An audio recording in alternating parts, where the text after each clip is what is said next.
Ustedes saben que los argentinos somos fanáticos de nacimiento, ¿no? Siempre somos fanáticos de algo. Recién hablábamos del fútbol. Sí, sí, claro, somos fanáticos del fútbol. Pero en lo personal, quiero decirles que yo soy fanático de las promesas. A veces fanático suena medio feo. Medio fanático. Con un ojo cerrado, medio fanático. De las promesas. Y hoy, que como nosotros estamos siguiendo el estudio de la carta a los Efesios, esta fabulosa carta que el apóstol Pablo escribió para nosotros, para la iglesia de Cristo, para contarnos cosas claves de la vida cristiana. Él escribió esta carta para nosotros y llegamos a un punto en el capítulo 3 donde habla de este tema que a mí me emociona tanto. Y les voy a decir por qué me emociona tanto en los últimos 2 minutos del mensaje. Porque está así, lo tengo así. Y además porque quiero que me ayuden, que presten atención, porque quiero compartirles esto que realmente a mí me mueve, que son las promesas del Señor Jesús. Las promesas que Dios nos dio para nosotros como cristianos. Es algo muy importante. Vamos a hablar de ese tema, pero vamos a hablarlo primero leyendo el versículo o los versículos. No, es uno solo. Mire que va a ser nuestro verso central del estudio de hoy, que queda en Efesios 3, capítulo 3, versículo 6. Y miren lo que dice. El plan de Dios, nos está diciendo el apóstol Pablo, Escuche, ponga su nombre allí. El plan de Dios consiste en lo siguiente. Los judíos como los gentiles, o sea, los judíos como nosotros, los gentiles, los que no somos judíos, que creen la buena noticia, o sea, el evangelio, gozan por igual de las riquezas heredadas por los hijos de Dios. Ambos pueblos forman parte del mismo cuerpo y ambos disfrutan de la promesa. Las promesas de las bendiciones porque pertenecen a Cristo Jesús. Aquí Pablo, claro, nosotros no tenemos ningún problema ahora con los judíos en realidad. Siempre están por todos lados, pero nosotros no tenemos problemas y no como los tenían en ese entonces la gente.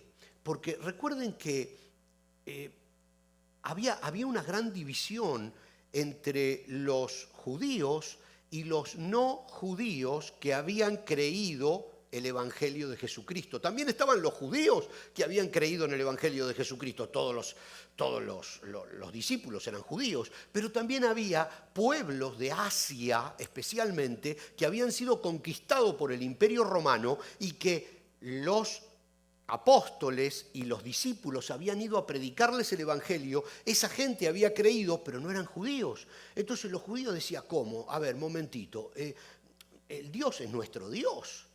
¿Cómo lo vamos a estar compartiendo con otro pueblo? Porque hasta ese entonces el pueblo de Dios era el pueblo judío. Y viene el Señor Jesús y dice, no, todo el que cree otra vez puede estar unido con Dios, aunque no haya nacido en una familia hebrea, aunque no tenga la religión judía de nacimiento. Entonces esto había creado muchos conflictos. Entonces Pablo empieza aclarando esto. Somos un solo pueblo. Somos un solo pueblo que goza de las mismas riquezas. Y esas riquezas son las promesas que dio Dios. ¿Eso qué significa para nosotros? Que todas las promesas del Antiguo Testamento también son nuestras. Este es el punto en el cual nos tenemos que centrar. A partir del Señor Jesús, se comienza a escribir, a vivir, a disfrutar el Nuevo Testamento. Nosotros somos cristianos. En el Antiguo Testamento Cristo no estaba. Entonces en el Antiguo Testamento no eran cristianos porque Cristo todavía no había nacido. En el Nuevo Testamento somos cristianos. Nosotros somos cristianos, pero que gozamos las promesas que Dios le dio a su pueblo en toda la historia del pueblo de Israel. Desde que el pueblo de Israel se convierte en pueblo cuando sale de Egipto y camina con Moisés delante hasta el monte Sinaí y allí recibe las tablas de la ley, o sea, la carta magna por cómo se iba a manejar el pueblo, y ahí se convierte en pueblo. Desde ahí hasta Cristo hay un montón de promesas, fabulosas promesas en la Biblia. Y muchas veces nosotros como que las promesas del Antiguo Testamento son para los judíos, no son para nosotros. Y ahí Pablo dice, no, somos un solo pueblo.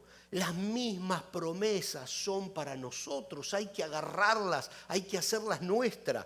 Por eso les decía que soy un fanático de las promesas, y al llegar a esto donde Pablo explica que todas las promesas y las bendiciones nos pertenecen también, es algo que a mí realmente me emociona. También en otra carta el apóstol Pablo le dice a una iglesia que estaba en Éfeso, también una ciudad que estaba en Asia, una ciudad básicamente de gentiles, les dice, o sea, de no judíos, les dice, Cristo nos ha dado la paz entre los pueblos. Por medio de su sacrificio en la cruz, Cristo ha puesto fin al odio que, como una barrera, dice, separaba a los judíos de los que no son judíos, y de dos pueblos ha hecho uno solo. Ese es el primer punto que hoy queremos dejar bien claro, porque eso significa que nosotros somos acreedores de esas promesas. Ahora, ¿cómo podemos disfrutar nosotros de esas promesas que en toda la Biblia son tan firmes para nosotros, son tan importantes? Hay tres grandes secretos que hoy quiero compartir con ustedes, bien rapidito porque también tenemos una sorpresa. Rapidito, tres secretos que están en la Biblia, por supuesto, no es nada inventado. Y vamos a ir uno por uno viendo estos secretos para poder disfrutar de los secretos de la vida, de los secretos, entenderlos para poder disfrutar de las promesas de la vida cristiana. El primero es que a las promesas hay que entenderlas. Nosotros, qué sé yo, a veces como que confundimos el concepto de promesa. La promesa bíblica es siempre algo bueno a futuro, siempre algo bueno a futuro. Sin embargo, nosotros mezclamos a veces, ¿no? Y le podemos decir a nuestro hijo, si te portás mal te prometo un cachetazo. Bueno, eso no es una promesa, eso es una amenaza. Pero ahí nosotros nos vamos confundiendo, ¿no? Te prometo un golpe. No es una promesa. O cuando muchas veces en la televisión usted escucha, te prometo que te digo la verdad. Te aseguro que te digo la verdad. Pero te prometo no es al pasado, es al futuro. Si yo dije algo y mi palabra está en duda, lo dije en el pasado, entonces decir te prometo, no, ya está mal, cambia de tiempo, porque la promesa es algo a futuro con buenas intenciones. Al menos la promesa bíblica. Lo que pasa es que en nuestro hablar de todos los días usamos muchas palabras que las manoseamos un poquito y hacemos que pierdan el verdadero sentido. Pero la palabra promesa en la Biblia viene del griego evangelia, que significa anuncio o mensaje mediante el cual Dios se compromete a dar algo bueno. O sea, una promesa es un anuncio de algo bueno. Dice Jeremías, es súper conocido, capítulo 29, versículo 11, dice, está hablando Dios y dice, pues yo sé los planes que tengo para ustedes, dice el Señor. Son planes para lo bueno y no para lo malo, para darles un futuro y una esperanza. Las promesas son buenas mañana. Es una promesa de algo bueno. Hay promesas, como para hacer una pequeña división, absolutas y condicionales. ¿Qué es una promesa absoluta?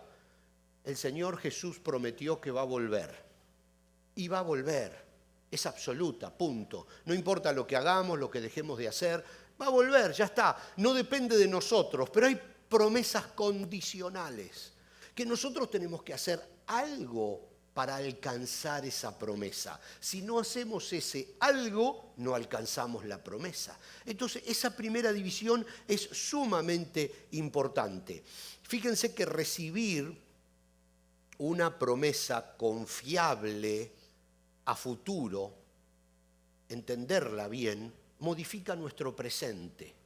Fíjense que si usted recibe la promesa de que el próximo mes le van a aumentar el sueldo, sí, va y se mete en una deuda. Porque antes de que le aumenten el sueldo, usted ya lo gastó. No me diga que no. Es así. O si no, ya hace planes. Bueno, vamos a cambiar el auto, vamos a comprarnos ese sillón, que ya el sillón nuestro está todo roto, vamos a Rome to Go y nos compramos el sillón.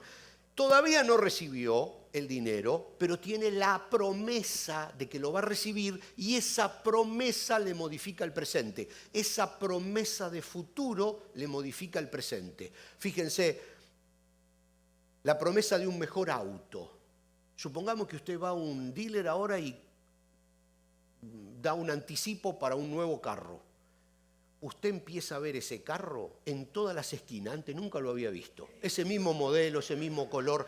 La promesa de algo que va a pasar le empieza a modificar el presente. Nunca lo había visto el carro, ahora lo empieza a ver por todos lados. Y sí, hasta los vecinos tienen el mismo carro. Y si es un viaje, si usted ya compra los pasajes para un viaje el mes que viene, dígame si no se mete en la computadora y empieza a ver en Google Street ahí todo dónde va a ir, qué va a hacer, ya empieza a sentir el sabor de la comida del restaurante a donde va a ir dentro de un mes recién. Y usted dígale a un niño, la semana que viene vamos a Disney, y usted va a ver qué semanita que pasa. Porque las promesas modifican el presente. Se aplican al futuro, pero modifican el presente. Eso significa que si nosotros entendemos la promesa de algo por venir, eso tiene que modificar nuestro presente. Cuando nosotros entendemos las fabulosas promesas que Dios tiene para nosotros en la Biblia, cambia nuestro presente. Porque es algo lógico. Si no cambia el presente, es que no estamos entendiendo las promesas que vienen para nosotros o no las estamos creyendo. Y entonces pensamos que no son confiables y no modifican nuestro presente. Ese es un termómetro, Si la promesa que todavía no vino modifica su vida hoy, usted entendió la promesa. Usted la está creyendo, usted está creyendo al que promete. Si no, no. Entonces, ese es un primer termómetro. ¿Están modificando nuestro presente la promesa futura o no lo está modificando? Esa es la diferencia entre entender la promesa y no entenderla. Ahora vamos al secreto número 2. Después todos se van a juntar un poquitito. El secreto número 2 es conocer las promesas. Conocerlas. Usted sabe que hay más de 3.500 promesas en la Biblia. Usted sabe que es increíble. Mire, segunda Pedro, el apóstol Pedro dice en el capítulo 1, versos 3 y 4, mediante su divino poder, Dios nos ha dado todo lo que necesitamos para llevar una vida de rectitud. Ahora, en el presente, nos ha dado todo lo que necesitamos. Ahora, pero nosotros no tenemos todo lo que necesitamos, esa es la verdad. Pero nos ha dado todo lo que necesitamos. A ver, vamos a entender este concepto. Una promesa a futuro modifica nuestro presente. Acá el apóstol dice, nos dio todo lo que necesitamos, pero no lo tengo, pero lo voy a tener. Entonces mi presente está modificado por creer firmemente en esa promesa futuro.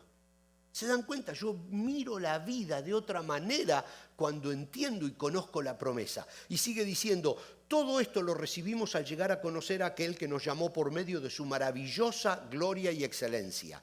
Y debido a su gloria y excelencia nos ha dado grandes y preciosas promesas.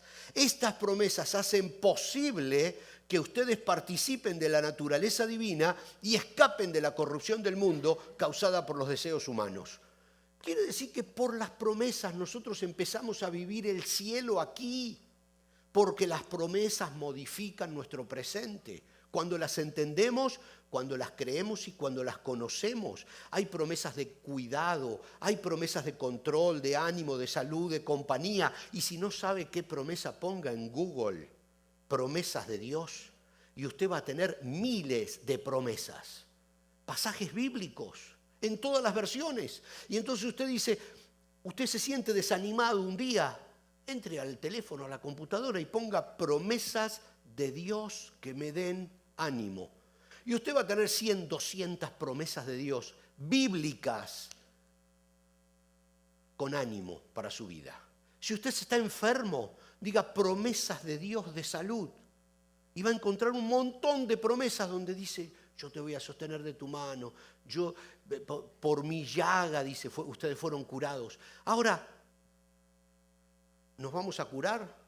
No, pero sabemos que Dios nos promete la sanidad. Eso modifica nuestro futuro. Sí, por ahí nos curamos, porque Dios es increíblemente poderoso y a veces creyendo en algo que Él nos está prometiendo ya modifica tanto nuestro presente que recibimos eso que estamos esperando en ese mismo momento. Pero acá yo me refiero a la promesa de algo modifica mi presente. Entonces, fíjense, una de las promesas que a mí me gustan más del Antiguo Testamento es la que Dios le hizo a Josué. Josué capítulo 1, verso 9. Muchos de ustedes me imagino que la conocen de memoria y los que nos están mirando a través de las redes también. Dice, esfuérzate y sé valiente, no temas ni desmayes, que yo soy el Señor tu Dios y estaré contigo por donde quiera que vayas. Se la hace a Josué cuando Josué tenía que hacer algo para lo cual no estaba capacitado.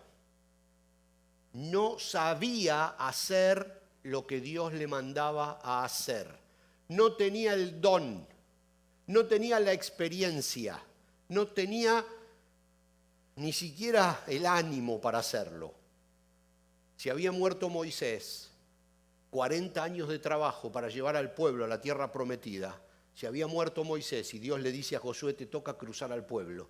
Hace 40 años que Moisés se viene preparando para esto y yo no. Dice, y ahora se muere Moisés y me dice a mí, no tengas miedo, dice, yo estaré contigo. Eso es fabuloso. Es una promesa fabulosa que se aplica a muchas cosas que nosotros tenemos en la semana, que no las podemos hacer, que no las entendemos, que no sabemos por qué suceden. No importa, yo estoy contigo. Es una promesa fabulosa. Y busca la tuya para cada circunstancia, porque eso modifica tu presente. Si tú crees que Dios está contigo, eso modifica tu presente completamente y es una realidad. Dios está contigo. Dios estuvo con Josué y Josué cruzó al pueblo. Y hoy el pueblo de Israel está todavía en la tierra prometida y nunca va a salir de la tierra prometida porque es una promesa de Dios.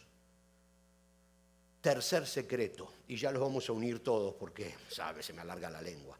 Hay que creer las promesas. A ver, este es un tema muy, muy difícil. Miren,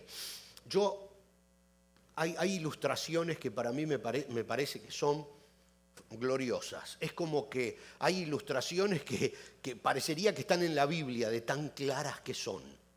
Y estas ya se las conté, porque hay algunas que me gustan mucho. Y siempre me acuerdo que el Señor Jesús usaba muchas ilustraciones. Todas las parábolas son ilustraciones que las usaba para aplicar una verdad con cosas de todos los días. Entonces, permítanme, quiero contarles algo acerca de este tema de creer las promesas. ¿Se acuerdan? ¿Se acuerdan del alpinista creyente? Bueno, no sé si se acuerdan, pero se los cuento. Resulta que había un alpinista creyente. Leía la Biblia todos los días, oraba, iba a la iglesia. Creyente. Pero le gustaba subir a las montañas solo. Ahí tenía algo que no le andaba bien, pero bueno, le gustaba subir solo a las montañas. Y entonces agarra una pequeña carpa, todo su equipo, y se sube a una montaña altísima, nevada. Claro, por supuesto, en el medio del ascenso se le hace de noche, por supuesto. Entonces arma su carpa en una roca, allí en una roca que había en la montaña. una pequeña carpa, y se levanta un viento, tormenta. La noche se pone negra completamente, nubes. Se imaginan allá arriba el viento. Y este hombre estaba durmiendo adentro de la carpa y de pronto el viento agarra la carpa, la envuelve y lo arroja por el precipicio. Y este hombre cae envuelto en su propia carpa y envuelto en sus propias mantas de dormir, cae por la ladera de la montaña golpeándose en las rocas sin ver nada, totalmente a oscuras, lastimándose y sin poder salir, cayendo, simplemente cayendo y golpeándose, hasta que de pronto siente un tirón fuerte en su cintura, ¡pum! Era la soga de protección que él tenía amarrada a su cintura y que se había olvidado que la tenía, por supuesto, en esos segundos mientras que caía. Había caído como 300 o 400 metros golpeando. No caída libre, golpeando contra las rocas. Estaba sangrando, lastimado, colgado de la cuerda, moviéndose. Ahí colgado, simplemente colgado, medio muerto de frío y sangrando. Entonces, como este hombre era muy creyente, ora y dice, Señor, necesito que me ayudes. Y no va que Dios le responde en forma audible. Y se escucha, sí, ¿qué necesitas? Ustedes saben que Dios habla todo así. Y entonces el hombre se sorprende, todo lastimado, casi muerto. Y dice, yo recuerdo tu promesa que dice que a tus ángeles vas a mandar cuando uno cae para que me sostengan en sus brazos. Necesito que envíes a tus ángeles que me sostengan porque me estoy muriendo. Entonces Dios dice, ¿ah, sí? ¿Quieres que te ayude? Sí, claro, quiero que me ayudes. Ok, toma tu cuchillo y corta la soga. ¿Cómo? No, Señor, necesito que me ayudes. Dice, bueno, este no. No, Señor, necesito que me ayudes. Corta la soga. No, necesito que me salves, no que me mates. Corta la soga. A la mañana llegaron los rescatistas y lo encontraron agarrado a la soga, muerto. Nunca cortó la soga. Pero ¿saben a dónde estaba? A 3 pies del piso. Él no sabía, era de noche, estaba oscuro, sangrando. Si él hubiera cortado la soga, estaba ya en el piso, a 3 pies del piso. Se hubiera salvado, si hubiera cortado la soga. Pero él conocía la promesa, pudo aplicar la promesa, pero no creyó en la promesa. Todo está perfecto. Nosotros podemos conocer de memoria toda la Biblia. La promesa que este alpinista sabía de memoria está en Salmos 91, 11 y 12. Dice, porque Él ordenará que sus ángeles te cuiden en todos tus caminos, con sus propias manos te levantarán para que no tropieces con piedra alguna.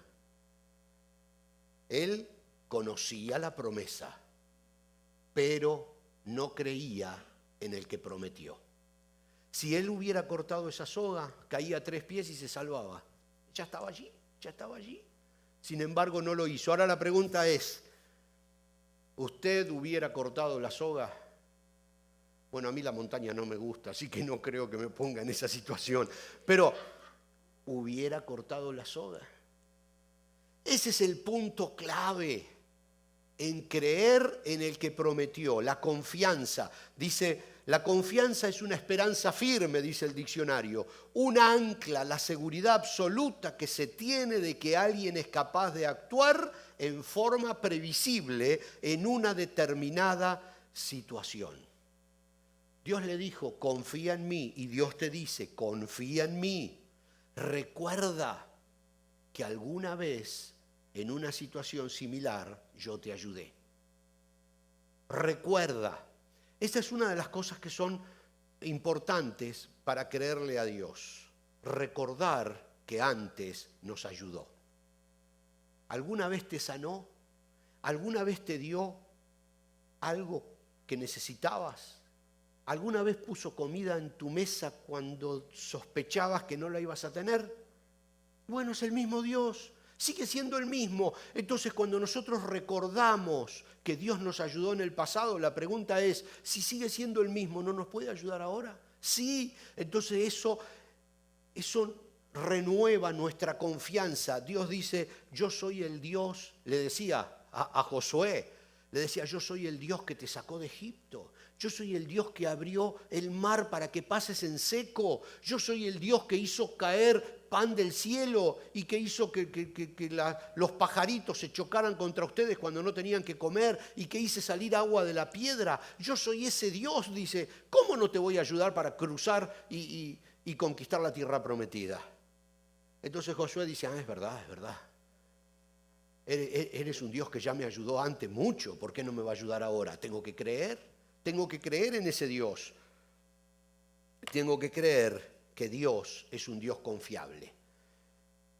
A mí se me va el tiempo, pero yo quería tomar 30 segundos nada más para que usted piense alguna vez que Dios le ayudó. Piense alguna vez que Dios lo sostuvo, alguna vez que Dios lo bendijo, le solucionó un problema en forma milagrosa, que había algo que estaba mal, que había algo que era un problema, que había una enfermedad, que había un dolor, que había una crisis en la familia, y Dios lo sostuvo, Dios lo ayudó. Un minuto y tenga presente eso, porque cuando se presente otra situación, tiene que recordar que Dios ya lo ayudó antes y que sigue siendo el mismo Dios. Y Dios dice, he probado muchas veces en tu vida que soy confiable. A mí me gustan los testimonios porque nos ayudan a recordar acerca de que tenemos un Dios en el que se puede confiar. Y hoy le quiero pedir a Viviana Laver, que ya está preparada y tal vez hasta con el micrófono, y si no, el micrófono, acá está el micrófono.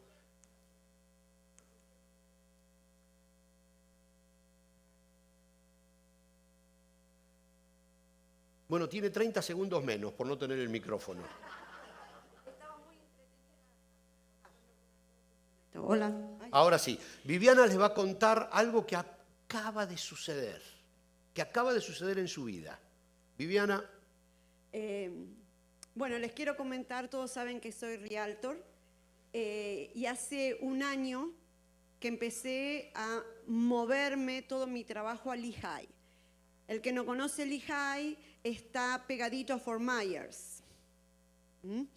Entonces empezamos a preparar, llevé a los inversionistas que estaban trabajando en Miami, los llevé todos para Lehigh.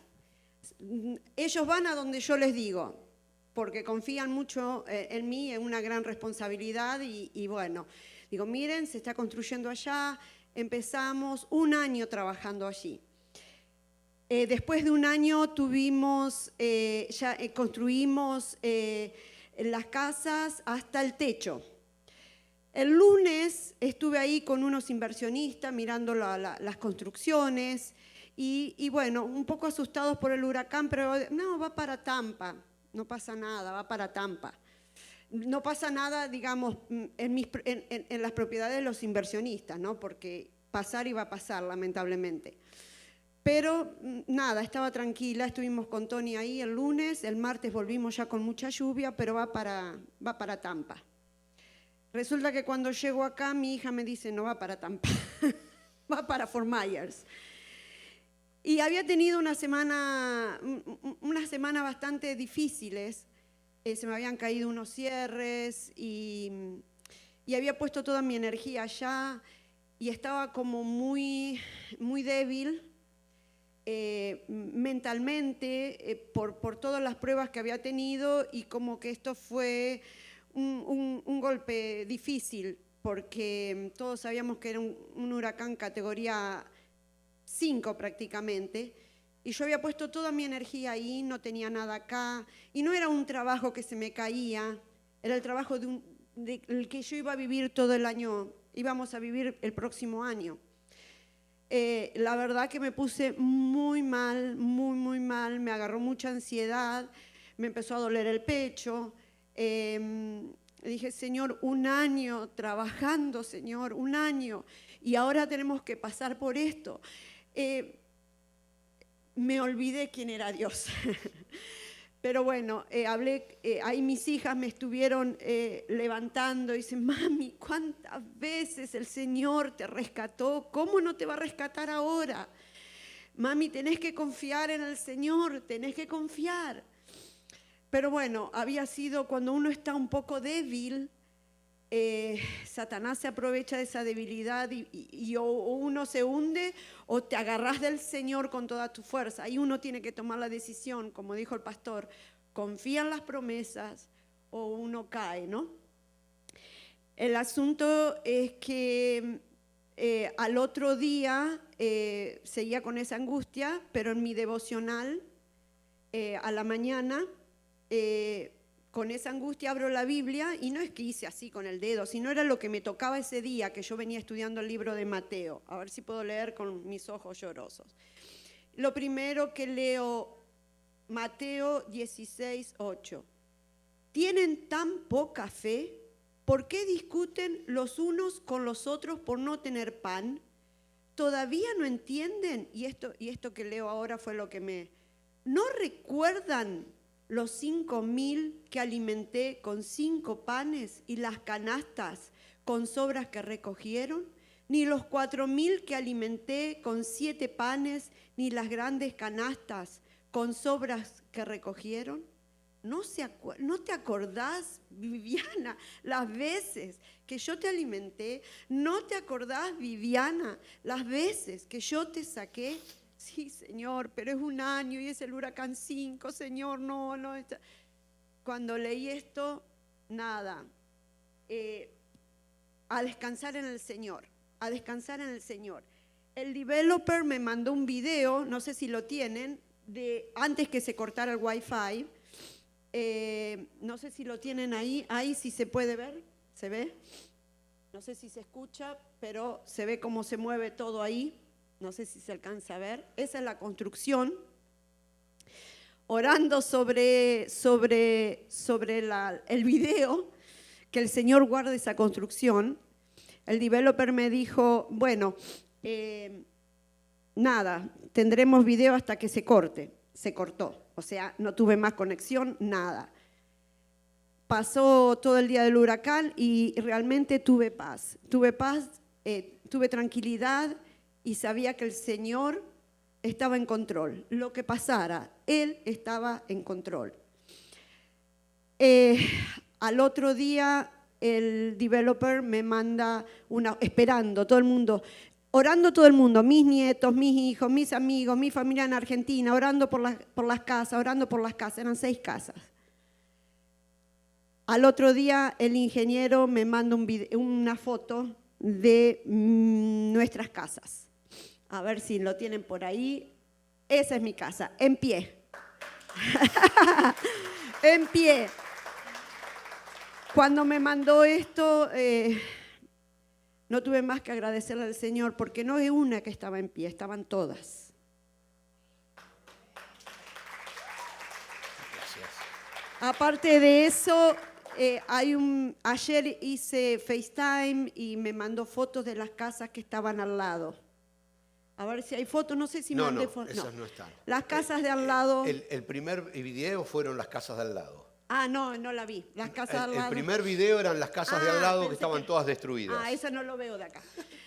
El primero que vieron, el video, esas son las casas de al lado. Las mías estaban al lado. Dios es fiel. Y como me dijo, mis hijas me ayudaron mucho también y me dijo, mami, ¿cuántas veces el Señor te ayudó? Mirá para atrás, como dijo el pastor. Mirá para atrás cuántas veces el Señor te levantó, los rescató. Y pase lo que pase, si se caen, si no se caen, el Señor está en control. Él está en control y es hora de confiar y descansar en Él. Así Amén. que, bueno, nada. Gracias, Viviana. Gracias. Hay que... A ver si se me alarga la lengua como hace el pastor. Hay que decirle a las hijas de Viviana que vengan a esta iglesia. Toma yo. Gracias al Señor. Entonces vamos a terminar con esto. Hay dos características de las promesas. Dos características y les voy a contar por qué soy tan fanático, no me olvidé. La primera es que se cumplen en el tiempo indicado por Dios. Dios no tiene nuestro reloj, tiene otro. Tiene un reloj perfecto. Las promesas se van a cumplir sí o sí, pero en el tiempo de Dios. Este es el punto número 1. Y el punto número 2, y de donde yo soy más fanático, es que hasta que se cumplan, las promesas son nuestra armadura, nuestra protección. Modifican nuestro presente hasta que se cumplan. Isaías 49:8 dice esto, dice el Señor, en el momento preciso te responderé, en el día de salvación te ayudaré. Y dice luego el salmista en el Salmo 91, verso 4, con sus plumas te cubrirá y con sus alas te dará refugio. Y dice, sus fieles promesas son tu armadura y tu protección. Por eso soy fanático. ¿Ven? No solo que las promesas son cosas buenas que Dios tiene preparadas para ti, sino que hasta que esas cosas buenas lleguen en su tiempo perfecto, esa misma promesa es tu armadura y tu protección. ¿Por qué? El profeta Nahum dice en 1:7, el Señor es bueno, es un refugio en el día de la angustia. El Señor conoce a los que en Él confía. Es una armadura para cuando estás angustiado. Viviana estaba angustiada y es lógico. ¿Cómo no va a ser lógico? ¿Cómo no va a ser lógico si todo lo que tenía lo había puesto allí? Incluso había dado su palabra para que otros que no conocen ni siquiera Estados Unidos, pues son inversores extranjeros, confiando en ella, habían puesto su dinero allí. ¿Cómo no va a haber angustia? Pero dice que las promesas del Señor te cubren en el momento de tu angustia. Todavía no te las concedió, pero te cubren. Pero no solo eso, te libra del miedo. Dice el Señor, y lo dice Isaías 41:10, y está hablando Dios mismo, dice, no tengas miedo porque yo estoy contigo. Te libran las promesas, aunque no se hayan cumplido todavía, creerlas, conocerlas, esperarlas y creer en el que prometió, te libra de la angustia y te libra del miedo. Por eso modifican tu presente. Porque somos tan débiles como cualquiera. Somos tan débiles como cualquiera en el planeta Tierra. Pero las promesas a futuro nos dan esperanza hoy. Y la esperanza hoy modifica nuestro presente. Vivimos distinto porque las promesas son nuestra armadura. Entonces, ¿cortarías la soga?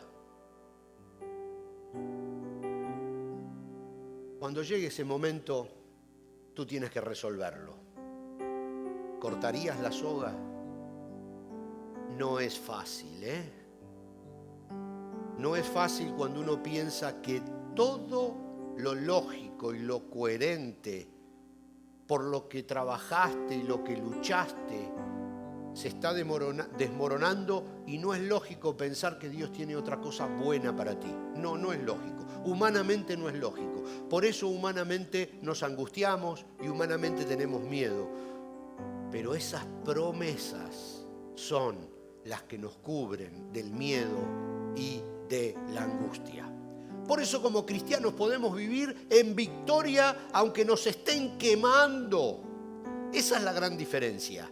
Aunque nos estemos desangrando, podemos vivir en victoria.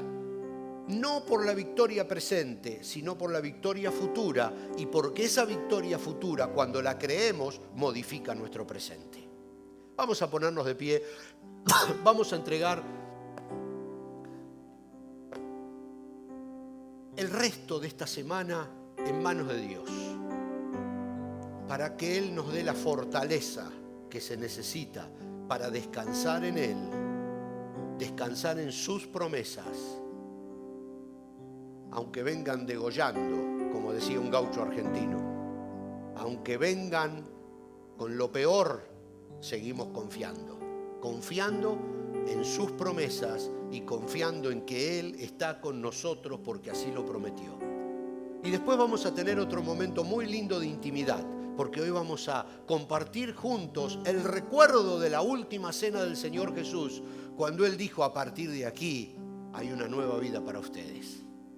Así que vamos a orar. Padre, te damos gracias porque tu palabra viva cada día nos alienta, nos anima y nos demuestra que somos victoriosos y que podemos gozar de esas promesas, esperándolas, gozar esperándolas, disfrutar esperándolas, porque las creemos, y las creemos porque creemos en ti. Padre, te damos gracias por este privilegio de ser tus hijos y disfrutar la vida cristiana. En el nombre de Jesús oramos. Amén.